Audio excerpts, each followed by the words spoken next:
Very good. So everybody is ready. I can start now. Yes. Okay, very good. Well, I begin by thanking you for inviting me. And also, it's the kind of invitation where I don't need to get an aeroplane. Fortunately, we have this technology, so I can be in London looking after my elderly parents and still able to meet up with all of you. So thank you very much. And also a big thank you to technology for enabling this to be possible. Unfortunately, before I start, I will say that I am not able to come to India at the moment because of my family here, my parents. I can't travel so far anymore, but it is very nice to have this moment with you all. I organize a couple of dialogue groups in London. I moved back to London 2 years ago, and because I'm here all the time, I was able to organize those groups. And quite a lot of Indian origin people or people who have only just come over to London come to those groups. So that's very nice for me to be able to, in some ways, stay in contact with India through them. I miss India very much. Right. So that's on the personal level. Of course, now we're going to approach a very serious subject that will involve the personal, but of course is a subject that touches all our lives. And this topic not only touches our lives personally and individually, but this topic also touches humanity. So it is a very deep topic. So our topic today is about learning. Can everybody hear me clearly? Is the sound clear? So our topic is about learning. And I chose to approach this by asking the question, is there a new kind of learning that is possible, I suppose? Is there a new kind of learning? So I will talk for a little while, say between 35, 45 minutes, and then we will ask questions. Okay? So I will make a note of the time so that I don't talk too long. So this question, is there a new kind of learning? We only ask this question if we have a sense that the learning that already exists for us all, whether that be in schools, but also learning in a much larger sense, we only ask the question, is there a new kind of learning possible, if somehow we sense there is a problem with the old learning. So this was a topic that Krishnamurti talked about. And many of the topics, of course, overlap. And as will this topic, we will see that many of the vast area of being human will be involved in this topic. And we here are all interested in Krishnamurti. And so possibly we already are familiar a little with the way that Krishnamurti spoke about learning. I find it very, very interesting, and I hope you also are interested in this topic. So if you've read Krishnamurti, you know that he has talked about traditional learning and the kind of learning we have in our schools, but also the way the human mind itself learns.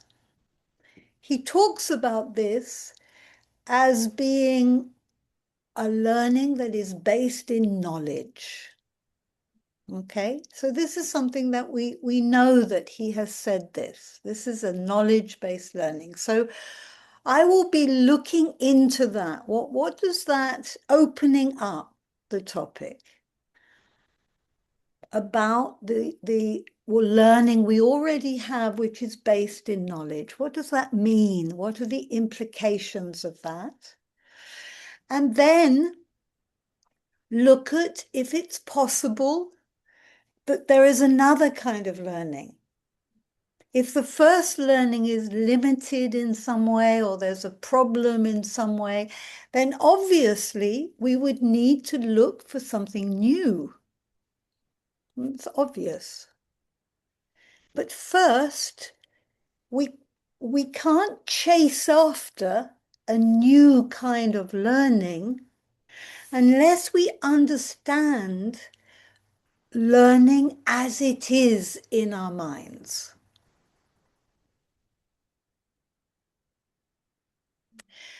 So we will be looking at that,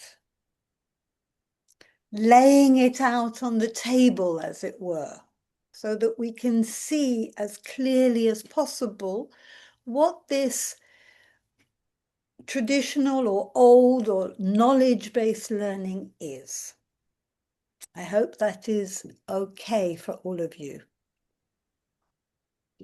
When we have done this and gone into this like this, I hope we will have time to really look at this question very close to home. Because when we look at topics and questions as they are lived by us, actually, in everyday life, we find that the nature of the question can change a little. For this, we need to be very honest, because we need to be honest about what we're talking about here and testing it out as we are listening to it all being unpacked. That honesty is very challenging for us all. One of the reasons why that honesty, honest about how we really live learning, for example, for ourselves, it's very difficult to be honest about it because we are already programmed and conditioned to learn in a particular way. So even if I think I'm being honest,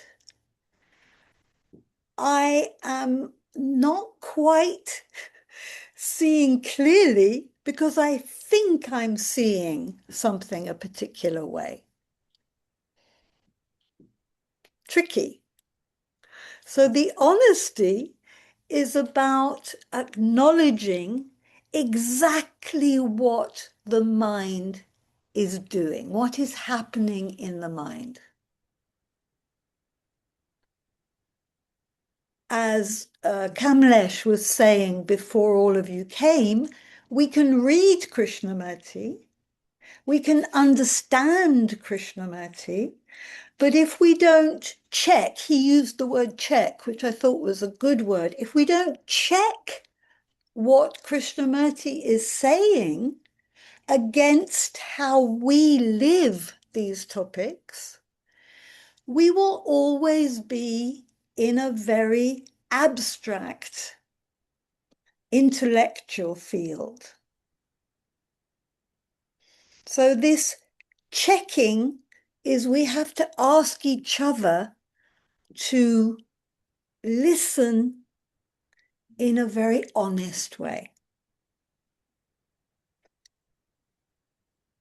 Then perhaps we can really examine the nature of these topics. Now, everything I'm saying, brings us very nicely, lands us as though we are floating like a leaf, and we land right on the topic of learning. Because what are we all doing here? We are learning together. We are learning about life. And today we are learning, we are looking into and learning about the whole field of learning itself.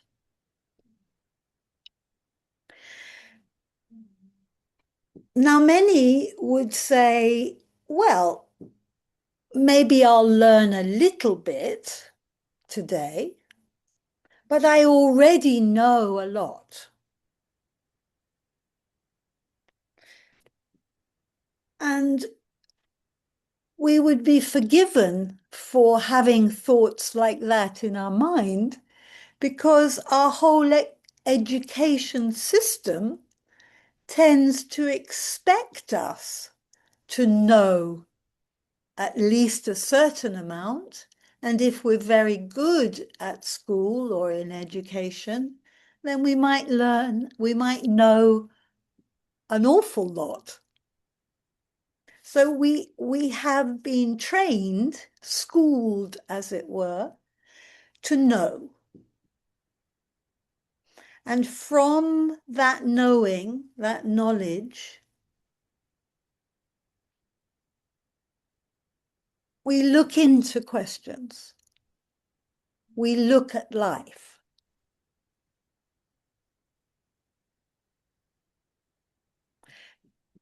Krishnamurti may repeat several times, try and look at life without knowing anything about it. But this to us is a tremendous thing, a tremendous baggage, as it were, to put down quietly. So, how is this affecting this knowledge in our learning? And why is it so difficult for us to put this knowledge aside when we are looking into a question, when we are inquiring, when we are discovering something? These are big questions. So we obviously, we need to appreciate and acknowledge that we need knowledge in a lot of our learning for very practical aspects of life, like being a doctor, being an engineer, a teacher, or a practical skill. We obviously need to know already how the system works, a great knowledge of the human body if we're a doctor, and then we will be able to act. This is obvious. So we're not looking at this area of life. We're looking at the area of our existence, the existential part of life. our relationship with life, the world, our relationship with our jobs, our relationship with our families, our relationship with the community. In those relationships, really, it should be a constant learning about you, people learning about us, learning.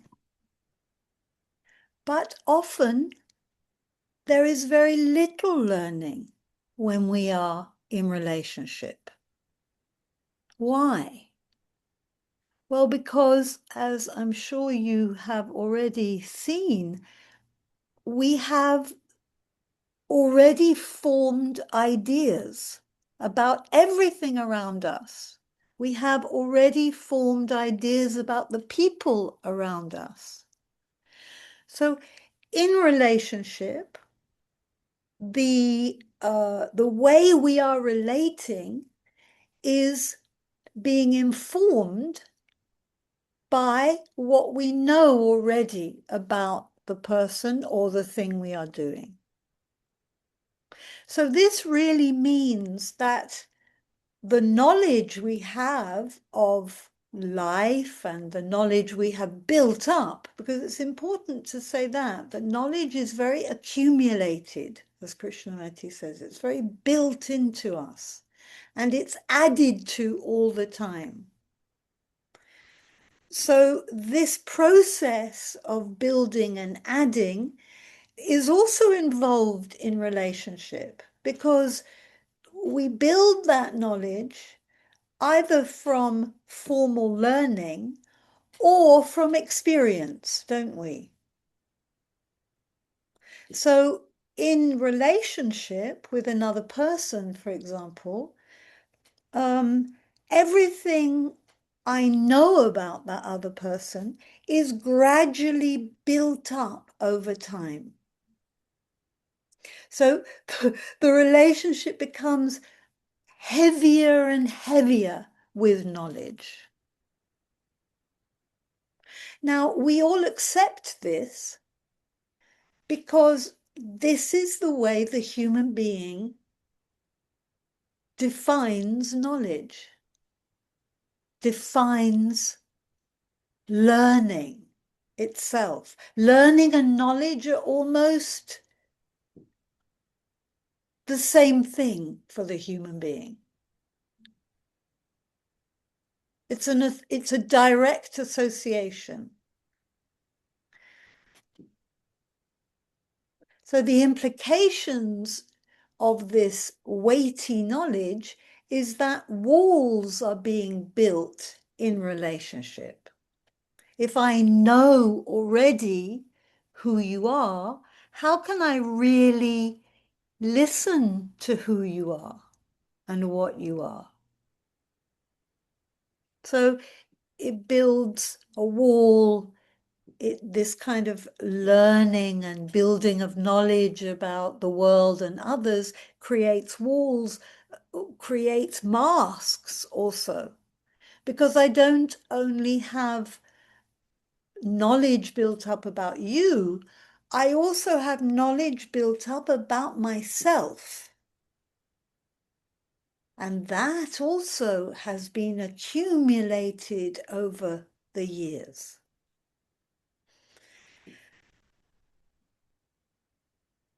Unfortunately or fortunately, this knowledge in relationship, for example, in learning in relationship, is not always conscious. In fact, it very often isn't conscious at all. So it means that every time we want to learn about relationship or learn about a topic, we are held back. We cannot see the topic for itself. In fact, you could say that we bring what is already known about the topic on top of the topic. We cloak the topic in what we already know about it. Well, how can we possibly learn, really learn? So what we call learning is the past, what we already know. We could say that it is the past being acted out. So our whole sense of learning means from the past. So again, learning and knowledge are synonymous, but also learning and the past are synonymous. So for us, tradition is accepted as tremendous common sense. Why wouldn't it be if we see the world like this? Right.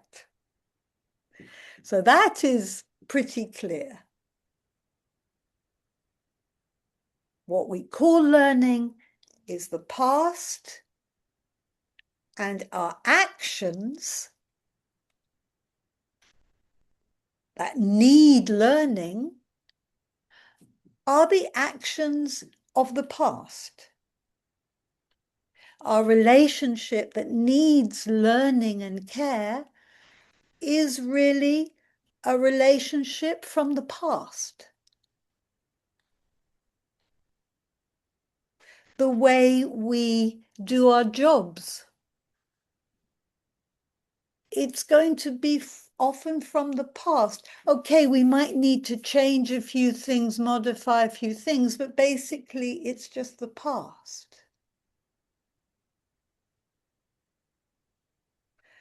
Well, if what we call learning and acting, because of course learning is necessary for action, well, it's all just a repetition, surely. We're just repeating then. And this process of always learning from knowledge is highly repetitive and highly mechanical. And that is a key fact for us to become aware of and get very sensitive to this, because if learning, which is innate to all beings, human beings, we must have learning. This learning, if it is always mechanical, it means our lives are mechanical. It means our relationships are mechanical. It must then mean that what we call love is mechanical. It must mean that what we call caring is mechanical. And then, hold on, what we call freedom and joy, well, that too must be mechanical. Well, this begins to be rather worrying, because if very huge aspects of existence like freedom and love and care and affection, if these aspects of our existence are mechanical, then the human being is in danger, obviously. Because we would just be repeating according to what we believe, what we think, what our knowledge tells us is the correct way to behave. This very it's very simple in a sense, but it leads to such horrors and such suffering. The state of the world at the moment that unfortunately we are all very clear about, with these wars that are so imminent, these too are mechanical. They are mechanical wars, and the reasons why they come about are equally mechanical. They come about because leaders feel that that they are entitled to certain things because that's what they expect, it's what they need. But all of these needs and expectations are from knowledge. So, having said all that, knowing that we still need in our education system, we still must impart knowledge. We still must gain knowledge in order to do specific actions. But we're looking about a mind that is heavily conditioned to only learn as a repetition of the past, which means that we are beings that are a repetition of the past. It sounds dramatic, but it is actual fact.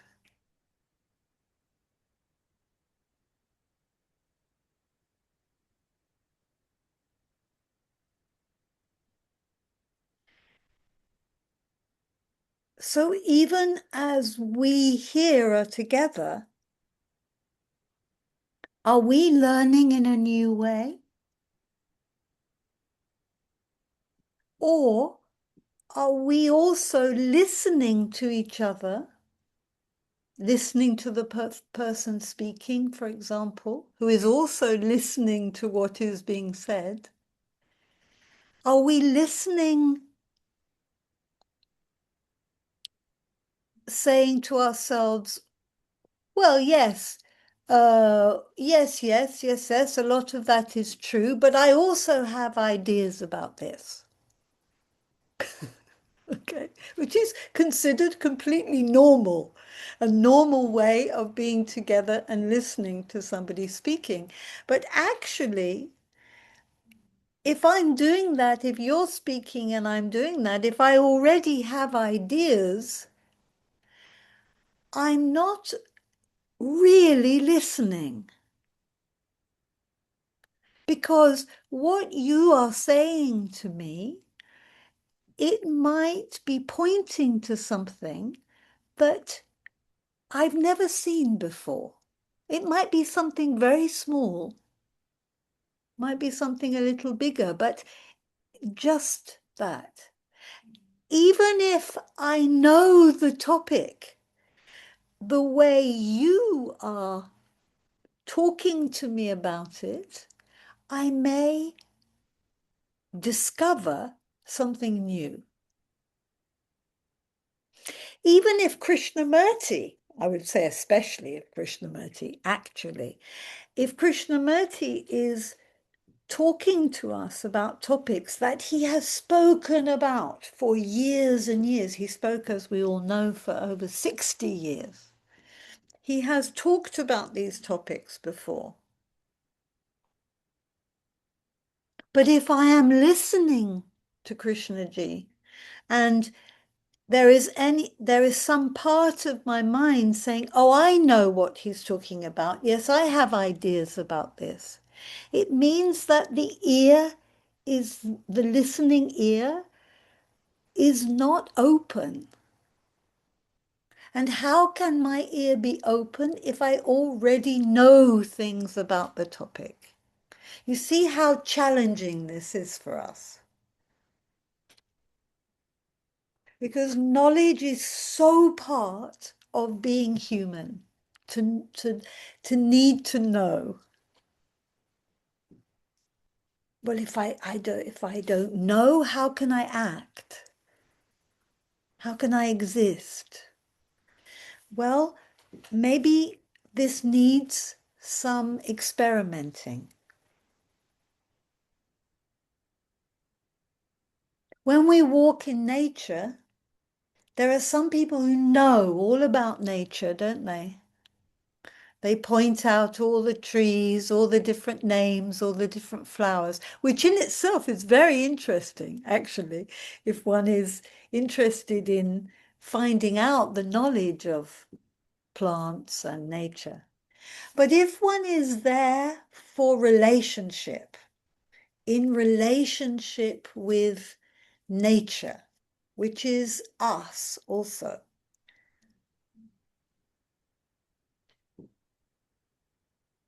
if I already know what the path that I always take looks like, how can I see it? But you see, I may not even realize that I don't see the nature around me. I assume I am looking. So learning has to do with listening, has to do with looking. Not only information that has already been built, it is also about, in the present moment, what the senses are telling us, what we are seeing, what we are hearing, what we are feeling. So I think as a human being, I need to question when I am looking around me in nature, I need to question my looking. Is my looking, are there thoughts in my looking about, oh yes, oh this was nicer yesterday, the weather's not so nice today, all kinds of comparisons. That's just one example of the kind of thoughts that come from knowledge that may pop into the mind. And it is so automatic for us to have these thoughts that we don't even notice. So that means I'm not noticing that I'm not seeing clearly. So perhaps there might be a learning. I might be able to learn about this automatic mind that I seem to have been born into, that I have been educated to make even more full of knowledge and full of mechanical action. So maybe my learning starts there. As I look at the flowers and the trees, I honestly see the way in which I'm looking. And I may start learning about the way my eyes look, that my eyes are being informed by my mind that is being informed by what I already know. Now, you could tell me all of this. You could explain to me that that's how seeing happens. But if I don't actually engage in the looking and looking at what is in my mind and how I am not seeing the actual flower, but I am thinking about the flower, I have to actually go through this. You can't tell me how to do this. So this is perhaps the crux of the matter, the heart of the matter, is that is this new learning, can learning be new in the sense that we are doing it for ourselves. I am seeing something for myself, not as I have been informed by others to see it.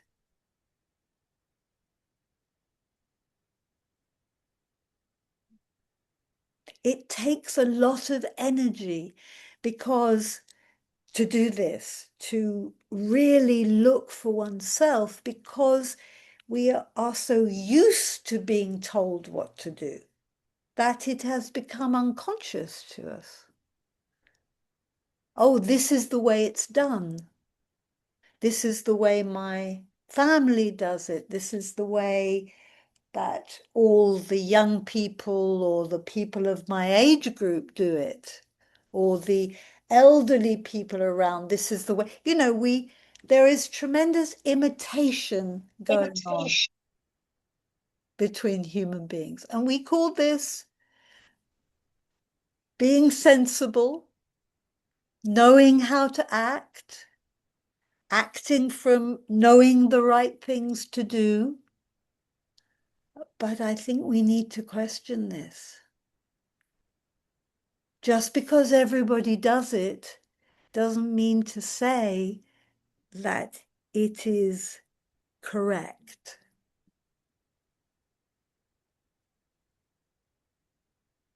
Now, the danger of all of this, of course, one needs to look at. If I carry on just imitating, repeating, obviously, we said before, there is a barrier. But more than that, the mind itself can never wake up to the actuality of what's going on. So I think it is very serious if we realize that we are not learning anything. We need to be a little radical in this.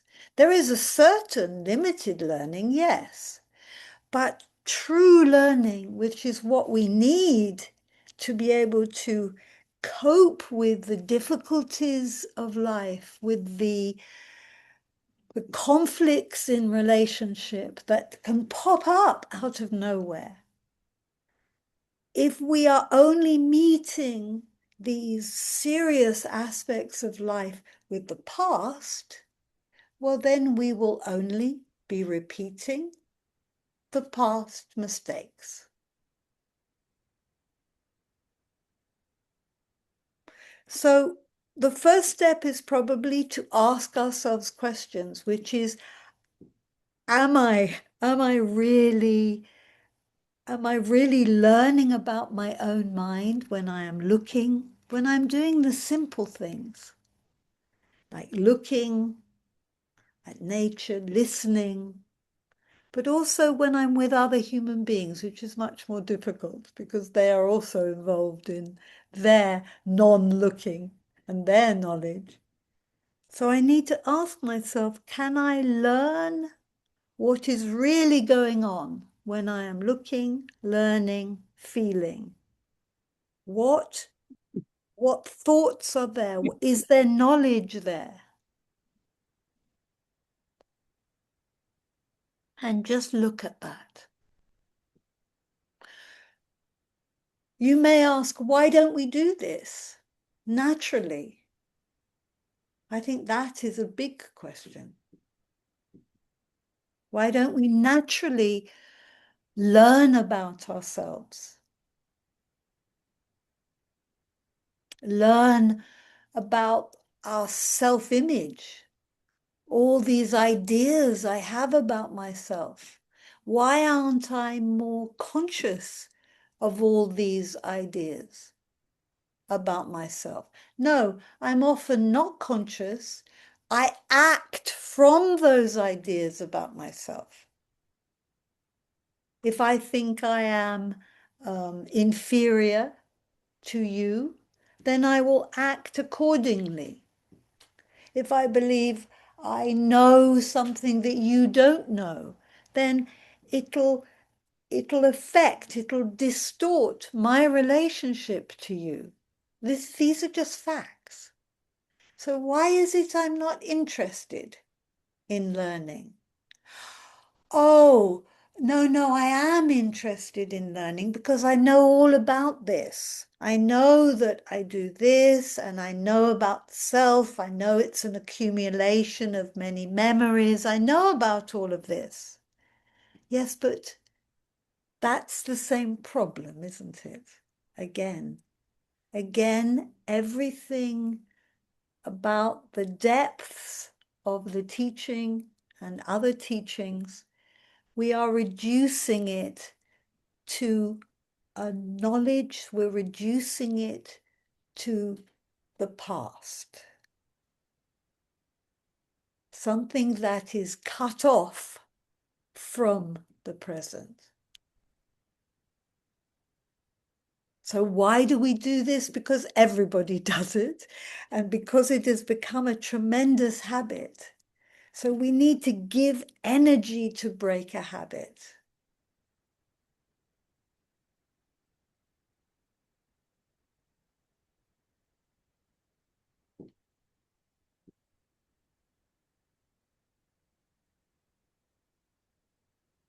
In schools, even where knowledge is important, there must be something else. We must teach our children, or we can't teach it actually, can we? We have to learn with our children what all of this that we've been looking into is. What is it to be related? What is it to listen to a person? So we're saying then, as we watch the way, as we become aware, the way knowledge is distorting our listening, our looking, our observation, our actions,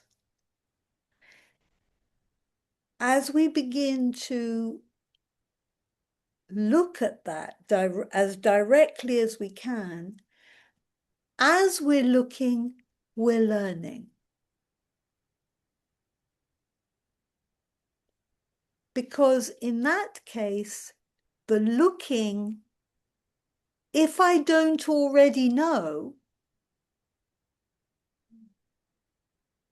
so first we're looking at that knowledge so that it's not going to come and impede what we are looking and listening to. As we are looking, what we are looking at becomes clearer, doesn't it? It reveals itself and we see it new.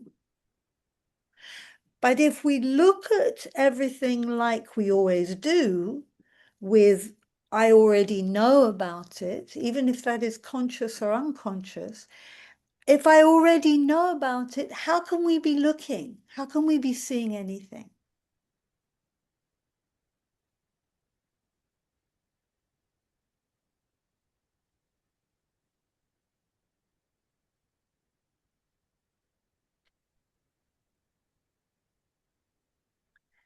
Another reason why we don't naturally become aware of the enormous knowledge in everything we do, in our actions, our listening, our senses, everything is loaded with all this knowledge from the past. Why we're not aware of this probably has something to do with the security it gives us.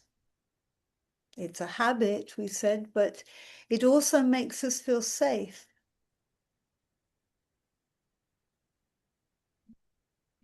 If I came here today and everything that I have been saying to you was prepared in advance and recited, I would be speaking from knowledge. So it would be rather strange to speak from knowledge about an area where we are questioning knowledge, which is why I haven't done that. But of course, you have had to bear with me as we move into this. So that's why when somebody speaks, we need to listen very openly and be aware of how we're weighing down our listening with things we already know. Otherwise, it can't, what we're looking at can't naturally emerge. Because this is really what we're saying, isn't it? That learning where we are discovering something new has nothing to do with anything that we have cooked up. It is there. And it is revealing itself to us in the same way that nature does. But this is, we're looking at the nature of ourselves. So can that reveal itself to us? So it has nothing to do with how much of a person I am. In fact, it has to do with the opposite. The more things are revealed to us because we don't know already what it is, the less we are there. There's no need for anybody to be there, an entity, a sense of self. It's just no need. Because the learning itself is the presence. The looking itself is the presence.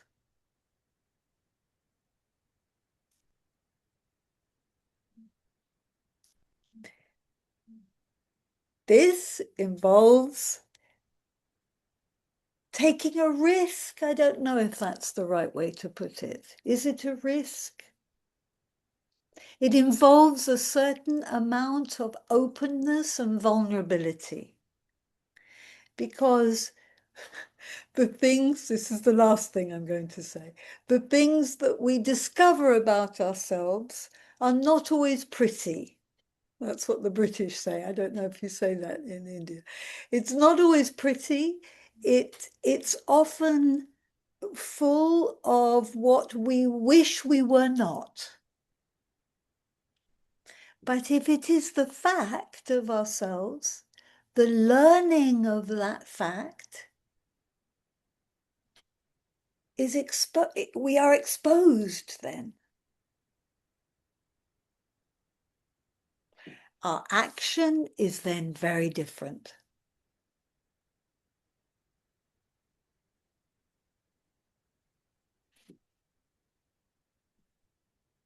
It's almost like it isn't. Yes, we'll look at that together. It's a different kind of action. Yes, and I think I feel like saying this as the last thing.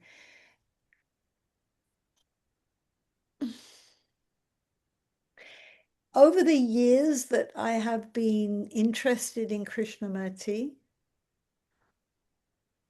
I'll say just a couple of things about that in the last minute, so that because it echoes everything we have been saying. In the beginning, when I was reading Krishnamurti, I thought there was a lot to understand. I needed a lot of knowledge about it. That's what I thought. And then when I exchanged with friends, without realizing it, we were exchanging what we understood and knew about Krishnamurti. But little by little, as it became deeper and deeper, because life, one was met with the actuality of life, And if we were testing out what Krishnamurti was saying, one was discovering all kinds of things. And one was feeling insecure when previously one knew things and one had the security of knowledge. So it's very much a journey. And in a way, one could call it an unlearning. The inquiry with Krishnamurti has been like an unlearning of everything I thought I knew. And then discovering new things. And the new things that were discovered by looking at them were almost like one could say seeds dropped in soil. So now my relationship to life now is as though I am responsible for the soil. I'm not responsible for the seeds of learning. They come because of the interest, but the soil I'm responsible for, whether it's watered, whether it has the right nutrients, whether it's exercised, turned over, that more and more is what concerns me. So then what are we saying? We're saying that learning is like a seed that grows and flowers. We don't make seeds grow and flower, that it happens. So this is a very different kind of learning. Right, I think I'll stop here. That's it. 45 minutes. I hope that wasn't too long. I hope that didn't demand too much of listening. Thank you very much. Yeah. May I say something? Please, Harshad. Yeah. Thank you, Jackie. You speak so clear. Every word is so clear that it is, for me, it is like a effortless listening. Oh, And you lovely. spoke also,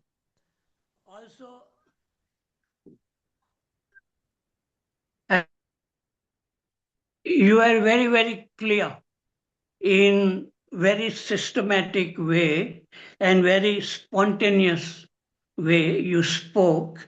So it was a really pleasure to listen and understand everything what you said. And this kind of learning is not happening in even in Krishnamurti schools. Yeah. Students are very busy with learning so many subjects, and then they have to prepare for examinations, and so they have a motive for learning, scoring good marks, and do well in their professional life. And so the real thing, what Krishna ji is talking about, is learning about our inner world, how these thoughts arising, watching it, and that it requires kind of silence, curiosity, attention, honesty, all these qualities required.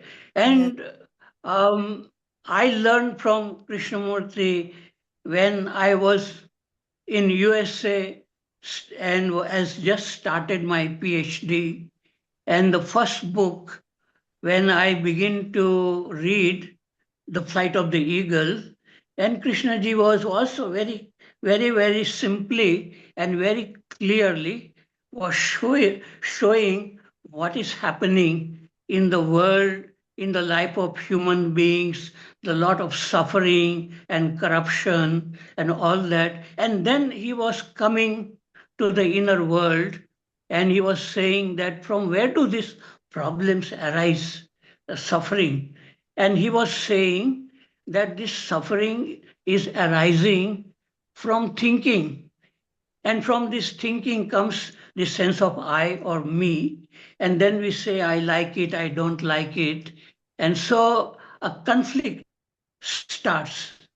So after reading Krishnamurti, I begin to sit quietly to look at my inner world, how these thoughts were coming with Yeah. all my attention. And maybe first time I did it in my life after reading Krishnamurti.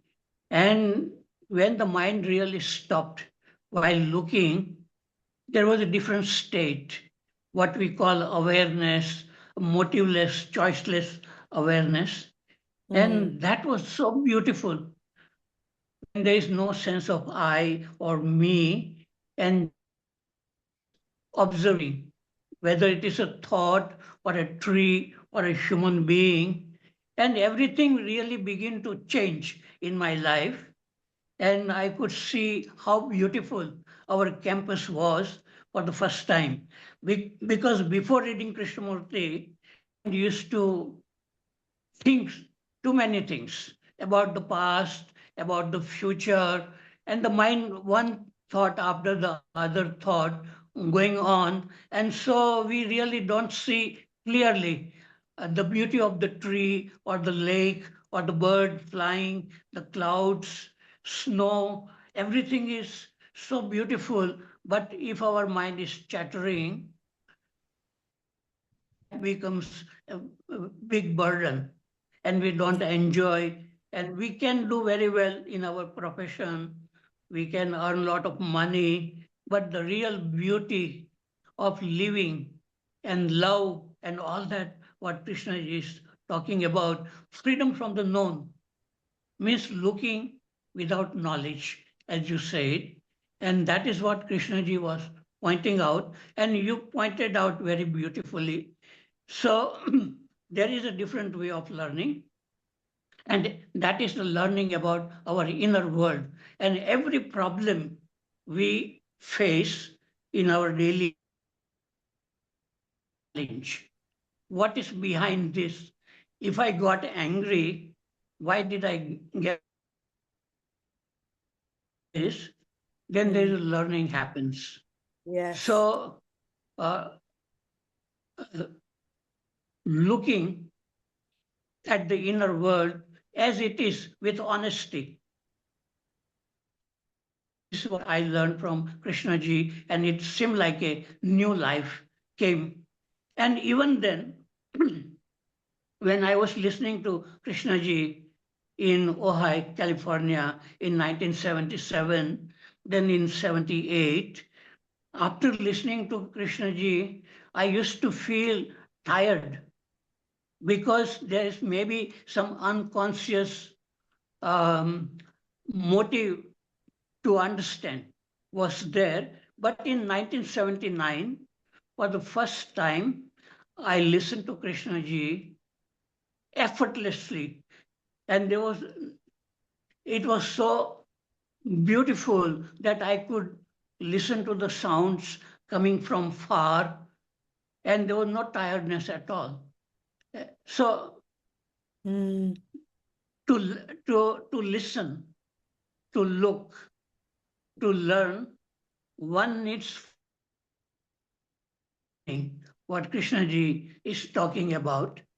And without that, many people try to understand Krishnamurti and they don't understand, so they make a lot of effort, but then it creates more conflict. So Krishnamurti cannot be learned by trying to understand. Either you see it very quickly or you don't see it. And if you don't see it, don't worry about it.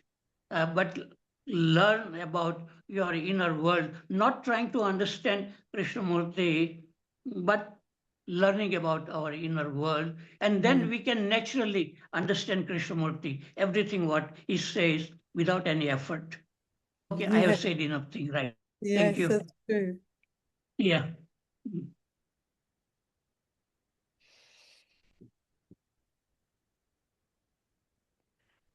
So, Kamlesh, would you like me to choose the people with the No, hands up? people have raised their hand. Yes. So they will talk one by one as they are unmuted. Dinesh ji, please. I can't hear you. Can I come in? Yeah. I think. Yes, Murthy ji, Yes, madam. you can start. Then Dinesh ji can. Okay. Good evening to all. Madam, you have nicely explained the two types of learning that we have. And to recapitulate once again, from my what little I understand, there is a learning that we go through by accumulation. So to understand this learning, we have to understand what is knowledge. There is experience. The experience is recorded in our brain cells as memory, and from that memory we act. Thought is nothing but reaction of that memory to a given situation, to a given uh, uh, a given situation arising from the environment. And in our schools and colleges, we have to do a lot of learning. Not only we do some experiments in the lab and all that, but also we learn a lot through now acquiring knowledge. And that is a accumulative process. It is a additive process of which we are all aware. Krishnaji is talking about a non-accumulative learning, which is essential to understand the psychological problems. He has given great importance to the art of listening, art of seeing, that is art of looking, and the art of learning. All these things happen only in the present moment, in the way through observation. You can call it non-accumulative learning because that is possible only when the accumulator, the person who is accumulating, is not there. That is, self is not there. When you are studying in the schools and colleges, I learn, the self is there, self is acting. It's an additive process. Go on adding. And knowledge is never complete. So you never have complete knowledge of anything.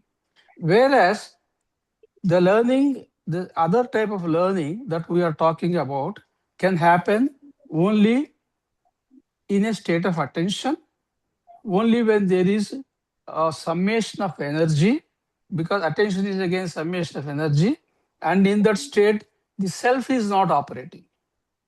Then only the knowledge, the learning that we make, we can call it as non-accumulative learning.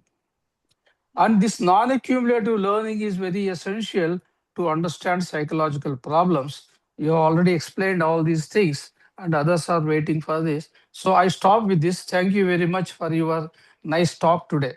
Thank you. Thank you. Dinesh Waghmare ji, your audio is not coming. Make sure it's turned on, your microphone.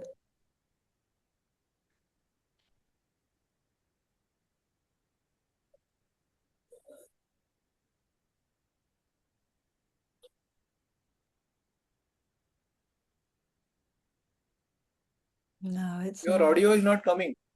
No, we can't hear you, Dinesh. Pradeep sir. Am I audible? Yeah, we can hear you, Pradeep. Yeah, thank you, Jackie. It was a very nice talk, I'll say. And your emphasis on new kind of learning, that word new is actually very, very, very important because challenges are always new, human life. Yes. Well, learning is always in the present. And naturally, attention becomes all important. When the present, attention becomes very important.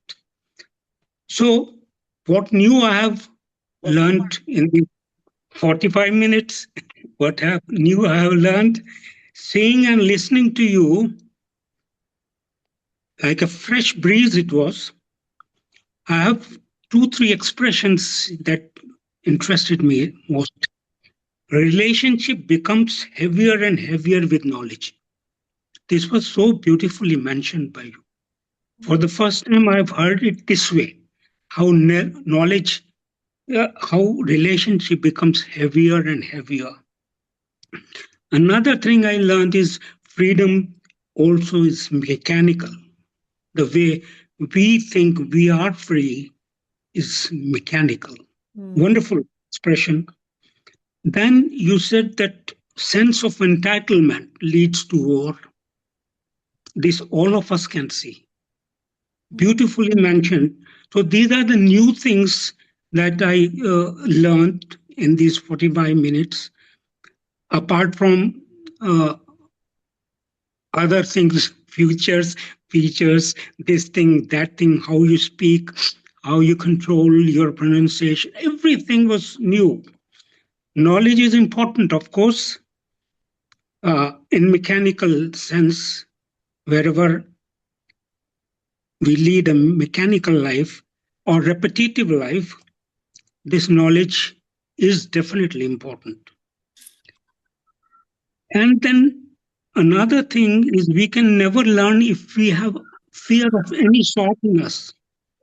Fear, any fear. Of course, fear means conditioning of one particular type. So then also this learning in hampers, that learning is not complete. So these are the few words I wanted to share with you. Thank you very much. I think again, it was a beautifully expressed views. Thank you. Thank you. Thank you very much. Thank you, Pradeep. I'll just say, yes, this whole field of fear, that is something that I didn't go into. And I think that is a whole other area of the relationship between learning and fear. Because, yes, that's often, if I'm in a fearful situation, I see that my mind grabs for knowledge. Yeah, it's one of our, we're conditioned to feel that knowledge will save us from fear. Security. So thank you for that. That's very, very true. Yeah. Kamleji, are you able to hear my voice now? Now we can hear you. Okay. Thank you, Madam Jackie. Thank you. I listened you very carefully.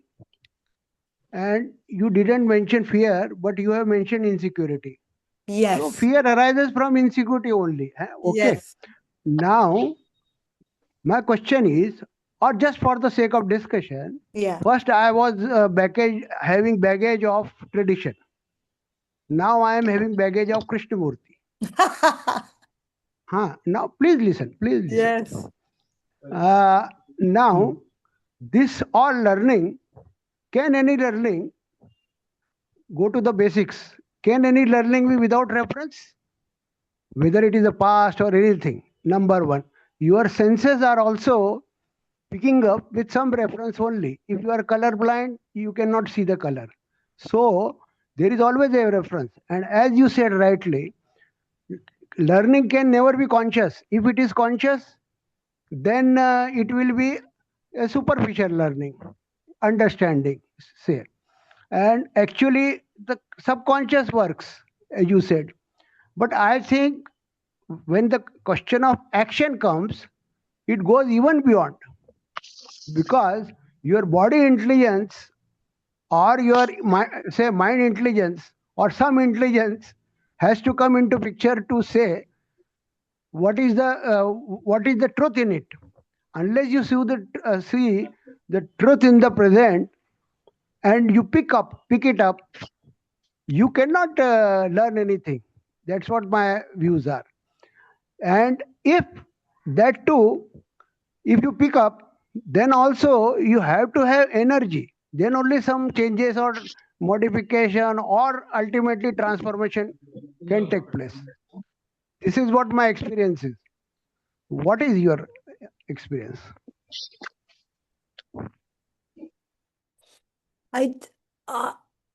I'm not sure, Dinesh, that I said, and if I did say it, I'm sorry. I don't think that all learning is unconscious. I think there are some aspects of learning, as Harshad was saying, the interest to discover the inner world. It can also be conscious, but it's not conscious in order to achieve something. I think when you're talking, Dinesh, the difficulty is that we have views, you know? Why do we need views? I don't know if we don't need them. Yeah. The view is either there because it is viewed in the moment. Why do we don't need views. Actually, what I mean to say, conscious mind is just a medium, right? Say you have given the example of relationship. With the understanding or say superficial understanding of JK, now understand that in relationship one has to be aware and see, and then you will understand yourself as well as the other.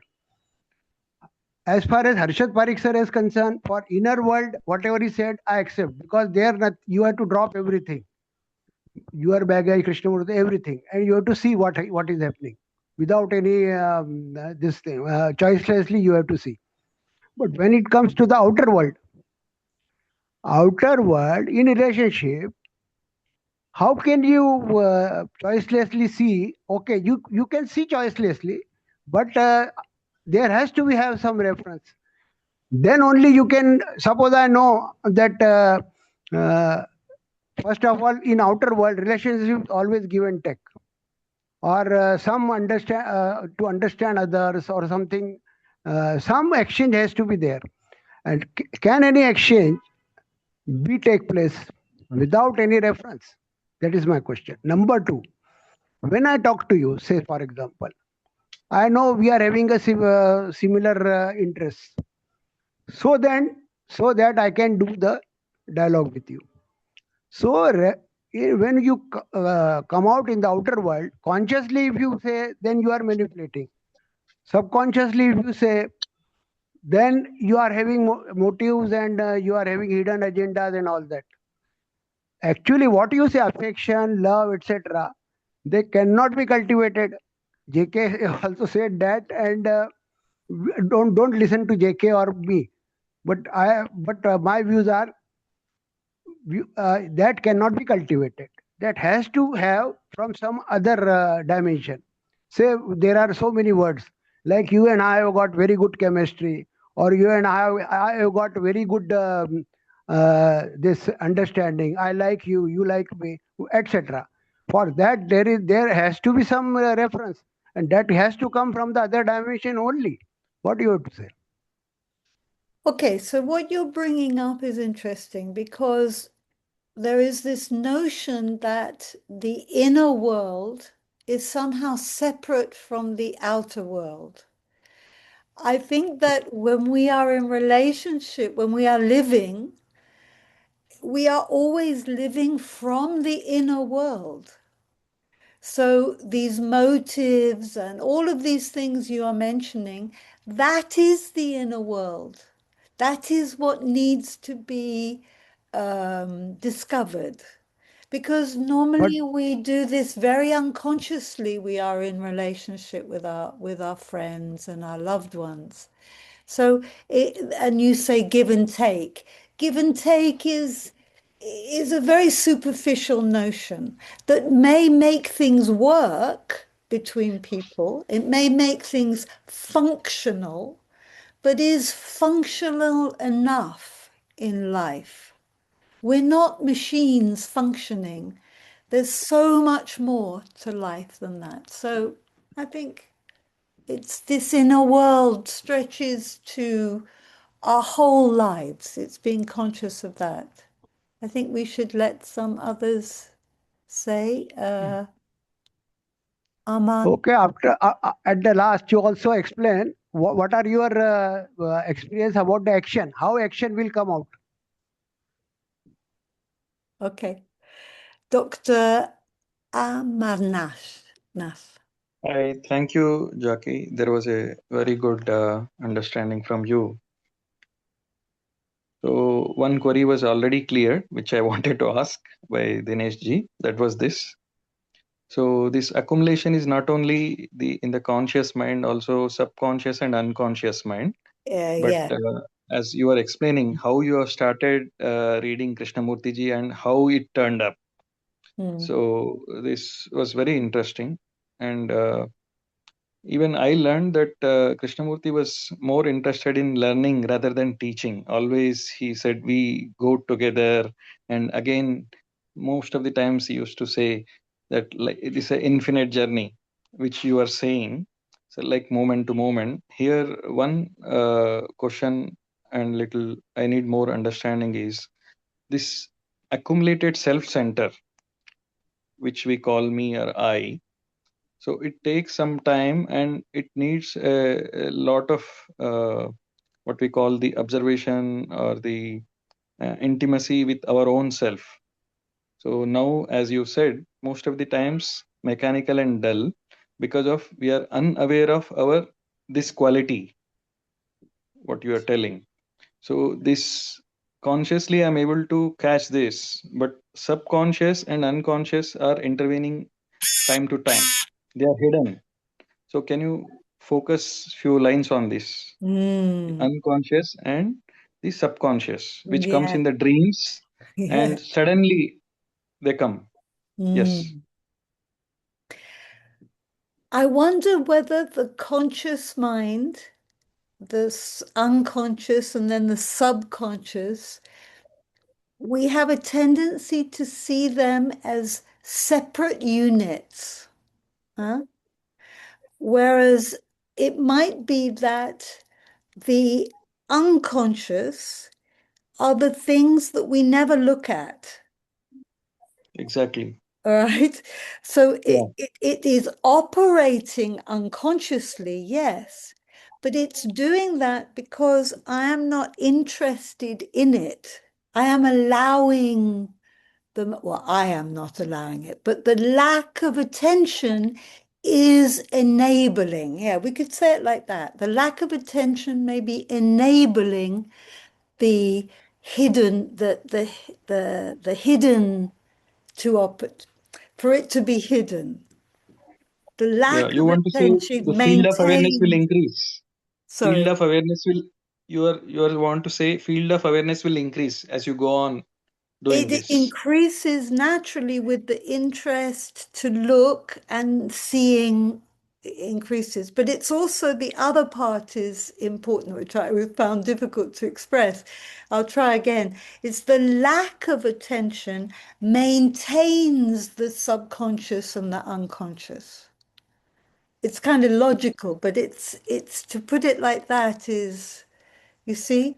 So it's just a force taking place because no attention is going there. It's, as Harshad said, it's the inner world because it's operating from the shadows. But if we're interested in those shadows, my goodness, they do begin to emerge. And the interesting thing is I don't have to go and get the shadows. I don't have to open the doors to the shadows. Yes. Which is often our notion of that needs to be done. No, but the interest in it will, just a quick example. I live with very elderly parents who I never really got on with even when I was a child. I spent more time with a grandparent. So you can imagine how challenging it is to look after people one are not particularly close to, very different values, completely opposite values. But it is a tremendous field for discovery because in that relationship, obviously there is a hell of a lot of unconscious and subconscious experience that has become recorded and also pressed down, hidden. But it pops up with irritation, anger, trying to help all the time. And I have had to understand so much about what is going on in that inner world, in my own inner world, Yeah. My other query also you explained, that was this, the gap between the learning and living. That's where it's Yes, a difficult thing said by Krishnamurti ji, because yes, yes. immediately used to change. It takes long time, and you have explained very nicely. Thank you so much. Pleasure, pleasure. Yeah. Yeah. And just one more thing about that. You see, the learning in the relationship with my parents, for example, changes action. That may answer a little bit what you were asking, Dinesh. The action becomes changed, but not because of the decision of anybody to change it. It just changes. But it can only change if there is an interest to watch, listen, find out, which can be very painful sometimes. Because they're things we do not want to look at. I definitely was coming up against things I did not want to look at. Sorry, somebody was speaking. I think it is time. Yes, it's 2:00. Yeah. Thank you, Jackie. Thank you, Harshad. Thank you, everybody. It was Yeah. very, very Thank nice you. Yeah. to be Right. Thank you. together. Thank you. Right. Thank you so Thank much. you.